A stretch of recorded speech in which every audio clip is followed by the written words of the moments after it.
Russian strikes on 9 Ukrainian oblasts in the east, south, and north killed 4 people and wounded at least 13 over the past 24 hours, according to local authorities. Russian troops struck the liberated areas of southern Kherson Oblast 73 times with artillery, multiple launch rocket systems, MLRs, mortars, and tanks, killing 2 people and wounding 5, Kherson Oblast Governor Yaroslav Yanushevich reported on January 4. The attacks damaged a shipyard, gas pipeline, private and high-rise buildings in the city of Kherson, said Yanushevich. Russia attacked several settlements close to the Russia-Ukraine border in the Kupiansk, Choiv, and Kharkiv communities of the northeastern Kharkiv Oblast, damaging private households, according to Kharkiv Oblast Governor Ola Sinyhubov. A 42-year-old man and a 72-year-old man were hospitalized after getting wounded in the Kupiansk community of the oblast. The Russian military hit the Nikopol area in Dnipropetrovsk Oblast with heavy artillery, damaging several residential buildings, several outbuildings, a car, a gas pipeline and a power line, Valentin Rezichenko, the oblast governor, wrote on Telegram. No casualties were reported. The Zaporizhia Oblast State Administration reported that civilian infrastructure in 18 settlements in the oblast was under Russian fire. Local authorities received 16 reports about the damages to citizens' households and infrastructure sites due to Russian attacks. The administration didn't provide information on casualties. In the past day, Russia shelled one of the settlements of the Kutsurubsk community in Mykolaiv Oblast, damaging residential buildings and a farm, said Vitaly Kim, the oblast governor. No casualties were reported. Russian troops fired mortars at the Znobnovorodska community in Sumy Oblast at around 9 p.m. on January 3, according to Dmitro Zhyvytysky, Sumy Oblast governor. 3 settlements of Luhansk Oblast, Makiivka, Ploshchenka, and Dybrova, were attacked by Russian forces during the past 24 hours, the Oblast State Administration wrote. There was no information on casualties and damage. After a Ukrainian strike killed scores of Russian soldiers in Donetsk, Moscow pinned the blame on cell phone use by its forces, but a war reporter honored by Russian President Vladimir Putin pushed back on those claims, saying that the Kremlin's story is not very convincing. The Kremlin initially said 63 of its soldiers were killed in the attack but later updated the death toll to 89 troops in a rare disclosure of its battlefield losses. Ukraine's military, meanwhile, offered a much higher figure and said as many as 400 Russian troops were killed with another 300 injured. Neither estimate could be independently verified. Battlefield cell phone usage has been a problem for the Russian military throughout its 10-month-long war in Ukraine, as the data has often been used to pinpoint the locations of Putin's troops. A top U.S. Marine general said recently that the war has highlighted a need for military leadership to monitor the future use of such technology. That said, Russian anger over the strike has stemmed from reports that Putin's troops were stationed near ammunition storage in Makiivka.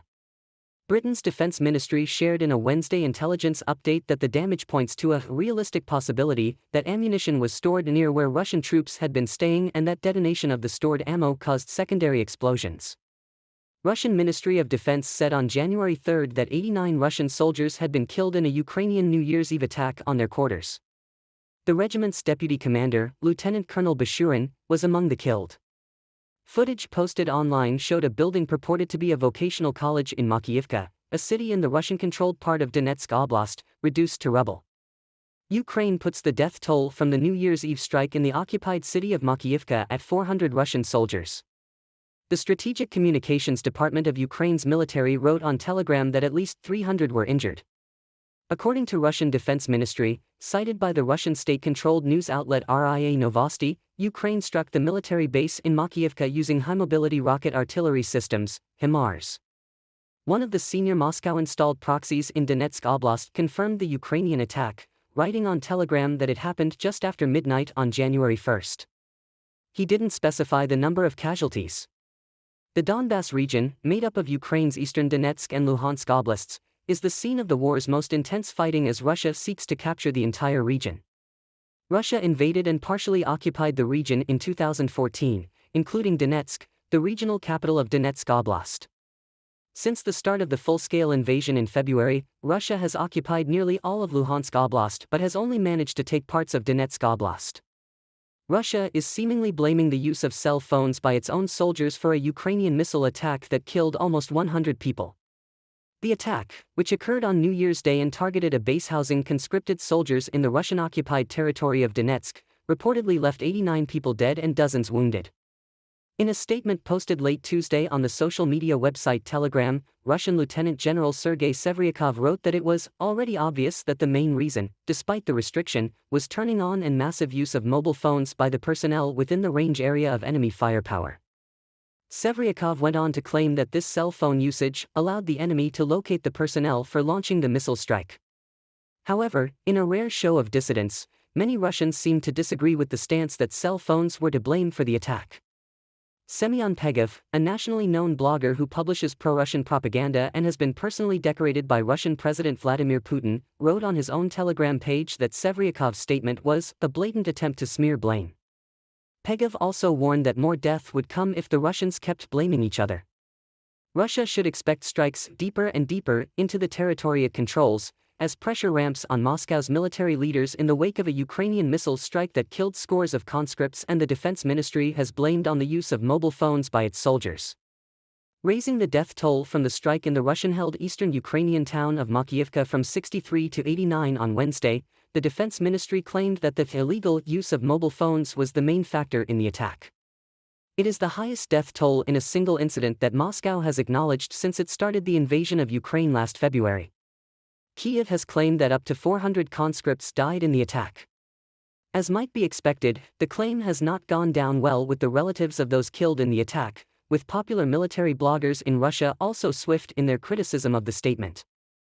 Semyon Pegov, a war correspondent decorated by Putin, said on Telegram the mobile phone explanation looks like an outright attempt to smear, while Vladlen Tatarsky, a well-known blogger, accused Russian generals of demonstrating their own stupidity and misunderstanding of what's going on among the troops, where everyone has cell phones. Meanwhile, the head of Ukraine's military intelligence, Kyrylo Budanov, has said that there will likely be further strikes, without saying that Kyiv would be behind them.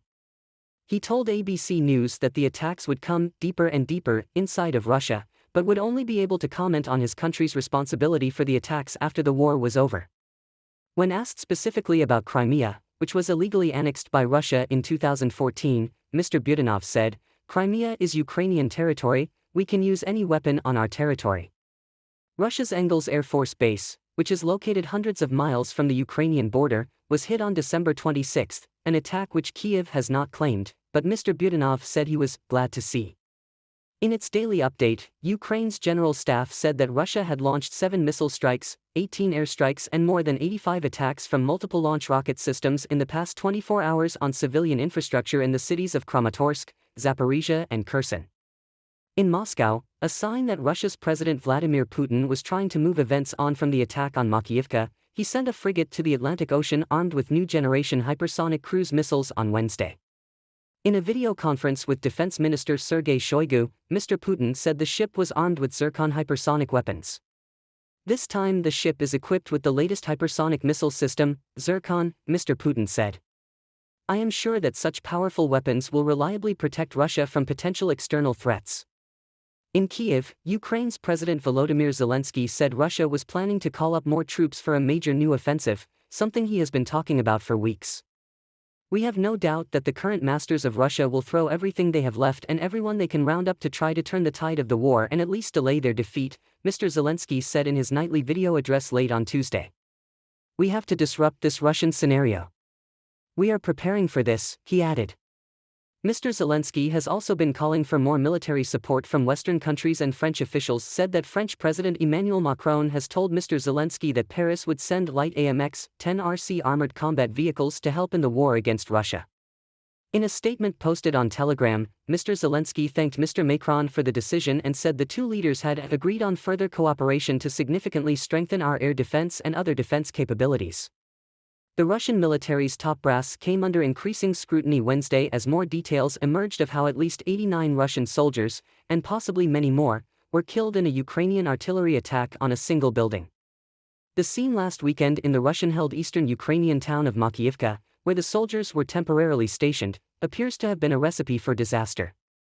Hundreds of Russian troops were reportedly clustered in a building close to the front line, well within range of Ukraine's Western-supplied precision artillery, possibly sitting close to an ammunition store and perhaps unwittingly helping Kyiv's forces to zero in on them.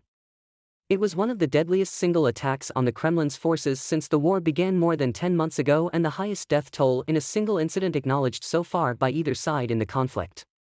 Ukraine's armed forces claimed the Makiivka strike killed around 400 Russian soldiers housed in a vocational school building. About 300 more of them were wounded, officials alleged. It wasn't possible to verify either side's claims due to the fighting.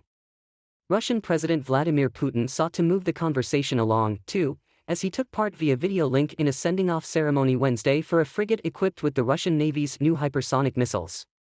Putin said the Zircon missiles that the Admiral Gorshkov frigate was carrying were a unique weapon, capable of flying at 9 times the speed of sound and with a range of 1,000 kilometers, 620 miles. Russia says the missiles can't be intercepted. The French presidency didn't say how many tanks would be delivered and when. The NATO member has given Ukraine anti-tank and air defense missiles and rocket launchers. Later Wednesday, President Joe Biden confirmed that the U.S. is considering sending Bradley fighting vehicles to Ukraine. The Bradley is a medium armored combat vehicle that can carry about 10 personnel, or be configured to carry additional ammunition or communications equipment. The Pentagon has already provided Ukraine with more than 2,000 combat vehicles, including 477 mine-resistant ambush-protected vehicles and more than 1,200 Humvees. The weekend Makiivka strike seemed to be the latest blow to the Kremlin's military prestige as it struggles to advance the invasion of its neighbor. In the same post, the ministry said the building struck by Ukrainian missiles was little more than 12 kilometers, 7.5 miles, from the front line, within one of the most contested areas of the conflict, in the partially Russian-occupied Donetsk region. The Russian Defense Ministry, in a rare admission of losses, initially said the strike killed 63 troops. But as emergency crews searched the ruins, the death toll mounted. The regiment's deputy commander was among the dead. Others blamed the decision to station hundreds of troops in one place. The cell phone story is not too convincing, military blogger Semyon Pegev wrote. The only remedy is not to house personnel en masse in large buildings. Simply not to house 500 people in one place but spread them across 10 different locations. The Institute for the Study of War saw in the incident further evidence that Moscow isn't properly utilizing the reservists it began calling up last September. In a grinding battle of attrition, Russian forces have pressed their offensive on Bakhmut in Donetsk despite heavy losses. The Wagner Group, a private military contractor owned by Yevgeny Prigozhin, a millionaire businessman with close ties to Putin, has spearheaded the Bakhmut offensive. U.S. intelligence officials have determined that convicts Wagner pulled from prisons accounted for 90% of Russian casualties in fighting for Bakhmut, according to a senior administration official who requested anonymity to discuss the finding. The White House said last month that intelligence findings showed Wagner had some 50,000 personnel fighting in Ukraine, including 40,000 recruited convicts. The U.S. assesses that Wagner is spending about $100 million a month in the fight. Ukraine's general staff reported on January 4 that Russia had also lost 3,038 tanks, 6,106 armored fighting vehicles, 4,745 vehicles and fuel tanks, 2,039 artillery systems, 424 multiple launch rocket systems, 215 air defense systems, 283 airplanes, 270 helicopters, 1,842 drones, and 16 boats. Russia has blamed the deaths of scores of its soldiers in a New Year missile strike on its troops using unsecured, traceable mobile phones on the battlefield. But if Ukrainian forces did use geolocation of phones to target its strikes, it also reveals the Russian army's operational carelessness in the field, say analysts. In 1996, Russian air-to-surface missiles killed the separatist Chechen President Jakhar Dudayev after pinpointing his location thanks to the satellite phone he was using. In January 2018, the U.S. Army discovered that data from fitness app Strava Labs allowed location of its troops in their bases in Afghanistan, Iraq, and Syria. No lives were lost because of that vulnerability. While lax mobile phone habits have been blamed for the Makiivka deaths, soldiers may have been texting their loved ones for New Year's. Inadequate Russian technology is just as much of a problem, and even more difficult to fix, say analysts. Moscow's troops used encrypted phones at the beginning of the conflict, but they were old-generation phones from the 80s and 90s which ran into problems. So they started using civilian phones instead.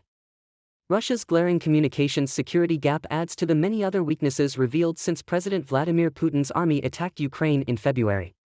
They include problems with logistics, intelligence, command structures, equipment and tactical coordination. It also shows that Kyiv often has the better hardware, thanks to its Western allies, noted Dubrul. Ukraine anticipates the hottest fighting in March as it plans a major push in spring, and there may be further strikes deeper and deeper inside Russia, Ukraine's military intelligence chief Kyrylo Budanov said in an interview published on January 4. Speaking to ABC News in Kyiv on December 31, Budanov said Ukraine expects liberation of more territories in the coming months, where he predicted it will deal with final defeats to the Russian Federation. Regarding strikes inside Russia, Budanov did not claim Ukraine's responsibility for a series of drone attacks at Russia's airbases hundreds of kilometers deep inside the country, adding that he could only comment on it once the war ends. Budanov's comment comes nearly a month after Moscow accused Kyiv of launching drone attacks at Ryazan and Saratov airbases in south-central Russia, killing 3 servicemen and wounding 4 on December 5. It added that the shot-down parts of drones damaged 2 aircraft. Ukraine has neither denied nor admitted to striking targets inside Russia. One of the 2 Russian airbases, Engels, was attacked again on December 26. Budanov told ABC News that he was glad to see it, and that Russia could expect more of such strikes without saying who would be behind them. More than 10 months into Russia's full-scale invasion, Ukraine has liberated about 40% of territories that Russia had occupied since February. Kyiv has repeatedly vowed to recapture all of its occupied territories from Russia. President Volodymyr Zelensky and Defense Minister Alexei Reznikov have warned that they anticipate Russia to resume mobilization soon. None of the top officials disclosed the source of their information. However, the General Staff of Ukraine's armed forces said on December 31 that Russian military commissariats in occupied Crimea had prepared lists of potential conscripts for mobilization in January. Estonian Foreign Minister Urmas Reinsalu, whose country borders Russia, told local media outlet ERR News on January 2 that there was no official confirmation of Russia's potential second mobilization wave. Reinsalu added that he expects the scale of the next potential mobilization to be smaller than the first, adding that Russia continued to conscript more soldiers even after it claimed that its fall mobilization campaign had ended. Ahead of the looming mobilization in Russia, Ukraine's intelligence said that partisans had once again interrupted civilian and military trains in Siberia during the night on January 4, delaying the transportation of the echelon for the Russian army. The intelligence said in a Telegram post that such instances of partisans interrupting the Russian military's logistics inside Russia have increased since Moscow announced mobilization in September. France to supply first Western-designed tanks to Ukraine. Zelensky thanked the French leader for the decision to provide Ukraine with light tanks and Bastion armored fighting vehicles. After Kyiv's months-long plea, France became the first Western country that agreed to give tanks to Ukraine. Ukraine has slammed Germany's reluctance to supply its battle tanks to Ukraine, with German Chancellor Olaf Scholz saying in December that his country won't transfer them in 2023 as well to prevent a direct confrontation between NATO and Russia. Paris has already supplied Kyiv with rocket launchers, air defense systems, and armored personnel carriers, as well as anti-tank and anti-aircraft missiles, though some of its Western allies, such as the US or the UK, have provided Ukraine with more weapons. Pledging to continue supporting Ukraine, Le Cornu said on December 28 that France would provide French army equipment and would allocate a fund of €200 million, $212 million, for Ukraine to purchase weapons. The Russian Defense Ministry claimed early on January 4 that Ukraine's HIMARS strike on Makiivka late on December 31 killed 89 soldiers, including the regiment's deputy commander, Lieutenant Colonel Bashurin. In a rare confession of heavy losses, Lieutenant General Sergei Sevryakov said in a video statement that Russia blamed victims' mass unauthorized cell phone usage for the attack, which allowed Ukraine to track the location. Shortly after the strike, the Strategic Communications Department of Ukraine's military said the attack killed about 400 Russian soldiers and wounded about 300. Media reports say that there were about 600 Russian servicemen at the school-turned-military base in Makiivka, near occupied Donetsk. On January 4, Ukraine's General Staff said in its evening briefing that it had launched a strike in the occupied city of Tokmak in the southern Zaporizhia Oblast on January 3, killing and wounding about 80 Russian soldiers in total. It did not specify how many of them were killed and how many were wounded. Kremlin-controlled TASS news agency also reported, citing local Russian proxies, that Ukrainian forces struck the occupied city on January 3, but claimed that a hospital was targeted. Russia has not commented on Ukraine's report of its soldiers killed and wounded in Tokmak. Western allies moved toward supplying armored battle vehicles to Ukraine but not the heavier tanks it has requested to fight Russia, while Washington predicted intense combat would continue for months on the eastern front line. French President Emmanuel Macron told Ukrainian President Volodymyr Zelensky his government would send light AMX-10 armored combat vehicles to help its war effort, a French official said on Wednesday after a phone call between them. While the official said these would be the first Western armored vehicles delivered to Ukraine, Australia said in October that it had given Kyiv 90 of its Bushmaster protected mobility vehicles, an armored unit that is hardened against landmines, small arms fire and other threats.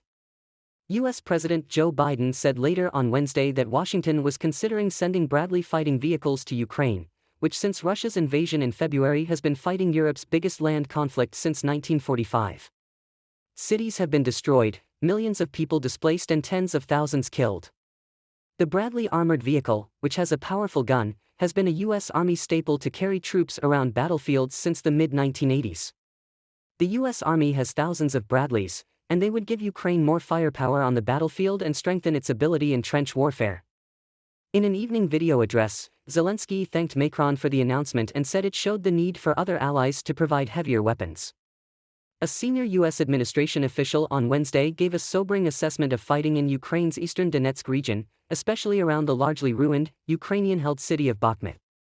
Fierce combat is likely to persist for the foreseeable future, although Russian forces have made incremental progress, the official said. In his video address, Zelensky said Ukrainian troops outside Bakhmut were inflicting numerous losses on the Russians and said Moscow was building up its forces in the region. Reuters could not independently verify battlefield accounts. Zelensky last month told the U.S. Congress that the tens of billions of dollars of U.S. aid to help it combat Russia's invasion was not charity, but an investment in global security. The United States is preparing another weapons aid package which could be announced in the coming days on top of about $21.3 billion in security assistance so far to Ukraine. The United States has increased the capability of the weapons it has sent, including shoulder-fired Stinger anti-aircraft missiles as well as Javelin anti-tank missiles, the HIMARS rocket system and NASAMS surface-to-air missiles. During Zelensky's visit to Washington, the United States pledged to send the sophisticated Patriot missile system to repel Russian missile and drone attacks. According to Ukrainian military intelligence estimates, in the next 4-5 months the Russian army may lose up to 70,000 people. And the occupying countries, Russia's leadership is ready for such losses, Chernyak said. Russian leaders understand they will lose, but they do not plan to end the war, he said. In a signal to the West that Russia will not back down over Ukraine, Russian President Vladimir Putin sent a frigate on Wednesday to the Atlantic Ocean armed with new-generation hypersonic cruise missiles, which can travel at more than 5 times the speed of sound. Ukraine said Russia had launched 7 missile strikes, 18 airstrikes and more than 85 attacks from multiple launch rocket systems in the past 24 hours on civilian infrastructure in the cities of Kramatorsk, Zaporizhia and Kherson. Russia denies deliberately attacking civilians. Ukrainian Deputy Defense Minister Hanna Maliar said Russia would continue to form additional assault units and focus on the capture of Bakhmut and other cities to the north of Donetsk. Russia launched what it calls a special military operation in Ukraine on February 24, citing threats to its own security and a need to protect Russian speakers. Ukraine and its allies accuse Russia of an unprovoked war to seize territory. French President Emmanuel Macron told his Ukrainian counterpart Volodymyr Zelensky that France would provide armored combat vehicles to Ukrainian troops, and President Joe Biden confirmed the U.S. may send its Bradley fighting vehicles. Kirilo Budanov, the intelligence chief, also told ABC News that he expects fighting to flare up in March as Ukraine pushes on with an offensive. Russia said 89 soldiers died in a Ukrainian rocket attack on New Year's Day, raising the estimate for the number killed from 63 in what is the deadliest acknowledged Russian death toll of the war. Putin planned to hold talks Wednesday with Turkish President Recep Tayyip Erdogan, who has sought to play an intermediary role in the conflict. Russian forces focused on a push toward Bakhmut in eastern Ukraine and were attempting to improve their positions near Kupiansk, Avdiivka and Lyman, Ukraine's general staff said on Facebook. Ukrainian troops repelled Russian attacks near 10 settlements mainly in the Donetsk and Luhansk regions, it added. In the past 24 hours, Russian forces launched 7 missile strikes, 18 air attacks and targeted civilian infrastructure in Donetsk and the southern Zaporizhia and Kherson regions with multiple launch rocket systems, according to the statement. Biden said he's considering sending Ukraine the U.S.'s Bradley fighting vehicles to aid the country's defense against Russia's invasion. Macron told Zelensky that France will provide Ukraine with French-made AMX-10 armored vehicles used by the French army, according to an Élysée official. The official declined to specify the number of vehicles or the timing of the deliveries. The Polish government approved the purchase of 116 M1A1 Abrams battle tanks with supporting vehicles for $1.4 billion, Defense Minister Mariusz Błaszczak said in Warsaw. The initial supplies of older generation tanks are expected this year, with all tanks to be delivered by the end of 2024. The U.S. will cover some $200 million of the purchase cost from grants earmarked for Poland. Ukraine must seize Europe's biggest nuclear power plant back from Russia by force as efforts to establish a security zone around it evaporate, Kiev's top nuclear official said. The European Union is backing a $15.5 million project to aid Ukraine's war-torn farming sector, implemented by the UN's Food and Agriculture Organization. Putin put a frigate armed with Sirkin hypersonic missiles on combat duty. The Admiral Gorshkov, part of the Northern Fleet, will be deployed in the Indian and Atlantic Oceans and the Mediterranean, Defense Minister Sergei Shoigu told the Russian leader via video link in televised footage. Ukraine expects US-supplied Patriot air defense systems to be deployed in the country, in the absolute short term, to help fend off Russian attacks, Foreign Minister Dmytro Kuleba said during a video briefing. Preparations for the transfer of the systems have already begun, Kuleba said, without elaborating. The Patriot, which stands for Phased Array Tracking Radar for Intercept on Target, is manufactured by Raytheon Technologies Corporation. Each system costs around $400 million, not including the Lockheed Martin Corporation made missiles, according to the size. The White House on Wednesday said there was no confirmation of reports from Moscow that the Russian military had destroyed a US-supplied heavy artillery system called HIMARS in Ukraine. The Russian Defense Ministry on Tuesday said in a progress report that missile and airstrikes launched in the east of Ukraine destroyed 2 launching ramps for US-manufactured HIMARS multiple launch rocket systems, MLRS. Kirby added that the Russians have released similar reports before, suggesting it is part of President Vladimir Putin's disinformation campaign that paints Russia's more than 10-month assault on Ukraine as a defensive military operation. The Kremlin's claims followed a devastating attack on a Russian military base in territory it occupies in eastern Ukraine, where Russian officials said at least 63 of its soldiers were killed after coming under fire from what it said were US-provided HIMARS. Kirby said that the Biden administration could provide Ukraine with additional HIMARS, which stands for High Mobility Artillery Rocket System. Congress approved a $45 billion aid package for Ukraine last month, coinciding with a historic visit by Ukrainian President Volodymyr Zelensky to speak at the Capitol and meet with President Biden, who further announced an additional $2 billion in support, including the coveted Patriot missile defense battery. The Biden administration in September committed to deliver at least 18 HIMARS to Ukraine, on top of at least 16 known to be in the field in August. The multiple rocket launch systems are praised for their agility and power. Its satellite-guided rockets are mounted on a truck. The systems provided to Ukraine allow its military to strike at Russian positions at a distance of 50 miles, although this is significantly shorter than the nearly 200-mile capability of the system. The Wall Street Journal reported last month that the Biden administration secretly modified the artillery systems to handicap their range and prevent long-range missiles from being fired by Ukraine into Russia. Biden administration officials had earlier said it had received assurances from Ukrainian officials that it would not use the systems to strike within Russian territory, an effort to avoid escalating tensions between Washington and Moscow. Russia's Ministry of Defense says its soldiers' unauthorized cell phone use tipped Ukraine off and allowed Kyiv to target a Russian facility with a recent rocket attack. Sevryakov said that the soldiers' phone use went against an existing ban and noted that authorities are investigating the incident further.